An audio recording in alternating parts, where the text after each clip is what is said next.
Hi friends, welcome to my channel. எல்லாரும் எப்படி இருக்கீங்க? இன்னைக்கு நம்ம வீடியோல என்ன பார்க்க போறோம் அப்படினா நம்ம இட்லியும் மாங்காய் வச்சு ஒரு ரெசிபி பார்க்க போறோங்க. இது வந்து ரொம்ப டிஃபரண்டாவும் நல்ல டேஸ்டாவும் இருக்கும். அது எப்படி செய்யலாம்ங்கறத வாங்க வீடியோ உள்ள போய் பார்த்தறலாம். மாங்காயை மேலே இந்த மாதிரி வந்துட்டு காம்பை கட் பண்ணிக்கோங்க. இப்போ இதை வந்து நம்ம வந்து தோல் சீவிட்டு எடுத்துக்கலாம். நம்ம எடுத்துருக்க மாங்காய் வந்துட்டு புளிப்பு இல்லாத மாங்காய் எடுக்கணும். கொஞ்சம் புளிப்பாக உள்ள மாங்காய் எடுத்திங்கன்னா டிஷ் வந்துட்டு கொஞ்சம் புளிப்பாக இருக்கும். அதனால் வந்துட்டு புளிப்பு இல்லாத மாங்காயை எடுத்துகிட்டு இந்த மாதிரி வந்து தோல் சீவி எடுத்துக்கோங்க. இது மாதிரி நம்ம தோல் சீவிட்டு மாங்காய் வந்து நல்லா கழுவிட்டு எடுத்துகிட்டு வந்துடுங்க. இப்போ நம்ம வந்து கேரட் துருவுறது இருக்குது பார்த்திங்கன்னா, அதில் பெருசாக வந்துட்டு துருவுறதுல வந்து நம்ம துருவி எடுத்துக்கலாம். ஒரு கால்வாசி மாங்காய் மட்டும் துருவிக்கோங்க, ரொம்ப வந்துட்டு துருவ வேணாம். இந்த டிஷ் செய்கிறதுக்கு நான் வந்துட்டு பார்த்திங்கன்னா ஒரு 5 இட்லி எடுத்துருக்கேங்க. அதனால் வந்துட்டு ஒரு 1/4 மாங்காய் மட்டும் துருவி இந்த மாதிரி வந்து எடுத்துக்கோங்க. நான் பாருங்கள் சுத்தமாக வந்து துருவிட்டேன். ஒரு 1/4 மாங்காய் இந்த மாதிரி வந்து துருவி எடுத்து வச்சுக்கிறேன். நாம் எடுத்து வச்சுருக்கிற இட்லியை வந்துட்டு பார்த்திங்கன்னா இந்த மாதிரி வந்துட்டு உதுத்து விட்ட மாதிரி வந்து உதுத்து வச்சுக்கோங்க. இப்போ இதை செய்ய ஆரம்பிச்சிடலாம். கடாயை சூடு பண்ணிக்கோங்க. சூடு பண்ணிவிட்டு அதில் வந்துட்டு 2 ஸ்பூன் வந்துட்டு எண்ணெய் இதோட வந்துட்டு சேர்க்குறேங்க. எண்ணெய் நல்லா வந்துட்டு சூடாகட்டும். சூடானதுக்கப்புறம் இதில் வந்துட்டு பார்த்திங்கன்னா 1 டீஸ்பூன் வந்துட்டு கடுகு உளுந்து மிக்ஸ் பண்ணி வச்சுருக்கதை இதோட வந்துட்டு சேர்க்குறேங்க. நான் கடுகு கொஞ்சம் சேர்த்துட்டு இதோட இன்னும் கொஞ்சம் வந்துட்டு உளுந்தம்பருப்பு சேர்த்தா நல்லா இருக்குங்கிறனால கொஞ்சமாக இதோட உளுந்தம்பருப்பு சேர்த்துக்கிறேங்க. இது நல்லா பொரிய ஆரம்பித்தோன்னே இதில் வந்துட்டு பார்த்திங்கன்னா 1 டீஸ்பூன் அளவுக்கு நான் வந்துட்டு கடலைப்பருப்பு இதோட வந்துட்டு சேர்த்துக்கிறேன். நாம் சேர்த்துருக்க கடுகு உளுத்தம்பருப்பு கடலைப்பருப்பு நல்லா பொரிஞ்சிருச்சு. இப்போ இந்த சமயத்தில் வந்துட்டு 4 மிளகாய் வந்துட்டு கிள்ளி வச்சுருக்கிறேன். அதையும் இதோடு வந்துட்டு சேர்த்துக்கிறேன். இப்போ இதை எல்லாத்தையும் சேர்த்து நல்லா வந்துட்டு ஒன்றா மிக்ஸ் பண்ணி விடுங்க. இப்போ இந்த மிளகாய் கொஞ்சம் வறுபட்ட உடனே இதில் வந்துட்டு பார்த்திங்கன்னா ஃப்ரெஷ்ஷாக இருக்க கருவேப்பிலை ஒரு கொத்து இதோடு வந்துட்டு சேர்த்துட்றேங்க. இது எல்லாமே பார்த்திங்கன்னா நல்லா வந்துட்டு பொரிய ஆரம்பிச்சிருச்சு. இப்போ இந்த சமயத்தில் வந்து நம்ம துருவி வச்சுருக்கோம் பார்த்திங்களா மாங்காய், அதை வந்துட்டு இதோடு வந்து சேர்த்துருங்க.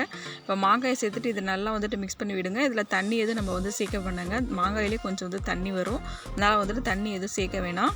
இப்போ இது மாதிரி வந்து நல்லா வந்துட்டு ஒன்றா மிக்ஸ் பண்ணி விட்டுக்கிட்டே இருங்க. இப்போ இந்த டிஷ்ஷுக்கு தேவையான அளவு உப்பு இதோடு சேர்த்துடலாம்.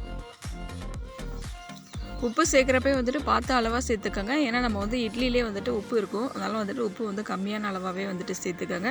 இப்போ இதை நல்லா வந்துட்டு ஒன்றா மிக்ஸ் பண்ணி விடுங்க. இதில் வந்துட்டு கொஞ்சம் மஞ்சத்தூள் சேர்க்குறோன்னா கூட சேர்த்துக்கலாங்க. ஆனால் நான் இன்றைக்கி வந்துட்டு சேர்க்கல. இப்போ இது நல்லா வந்துட்டு ஒரு நிமிஷம் மிக்ஸ் பண்ணி விட்டாச்சு. இப்போ இந்த சமயத்தில் வந்துட்டு நம்ம உதிரியாக உதுத்து வச்சா இட்லி இதோடு வந்துட்டு சேர்த்துடலாங்க. இது சேர்த்ததுக்கப்புறம் இதை வந்து நல்லா வந்து ஒன்றா மிக்ஸ் பண்ணி விடுங்க. நம்ம போட்டிருக்கிற இந்த மாங்காய் பேஸ்ட்டோடு இது நல்லா வந்துட்டு மிக்ஸ் ஆகிற அளவுக்கு நல்லா இந்த மாதிரி வந்து மிக்ஸ் பண்ணி விட்டுருங்க. எதுக்காக நம்ம வந்துட்டு புளிப்பு இல்லாத மாங்காய் எடுக்க சொல்கிறோம் அப்படின்னா, நம்ம இட்லியை வந்துட்டு கொஞ்சம் புளிப்பாக தாங்க இருக்கும் லைட்டாக இட்லி மாவு. அதுக்காண்டி தான் நம்ம வந்து சொல்கிறது.